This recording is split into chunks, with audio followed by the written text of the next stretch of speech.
ভর্তা বরাবরের মতো সবারই প্রিয়। আজকে কাঁচকলা দিয়ে ভর্তা বানিয়ে নিলাম, সাথে একটা সিদ্ধ আলুও দিয়েছি। খুবই মজা হয়েছে। এরকম মাঝে মাঝে ভর্তা বানিয়ে খেলে মুখের রুচি ফিরে আসে এবং খেতে ভালো লাগে। আমি একটা কাঁচামরিচ আর 2টা শুকনা মরিচ আর কিছু চিকন করে পেঁয়াজ কেটে নিয়েছি। মিডিয়াম সাইজের 2টা পেঁয়াজ নিয়েছি।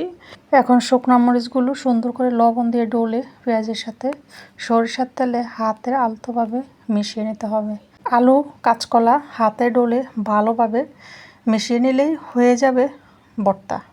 এই ভর্তাটা অনেক বেশি ভালো লেগেছে গরম ভাতের সাথে, সাথে ছিল পাতলা ডাল, অনেক বেশি ভালো লাগে।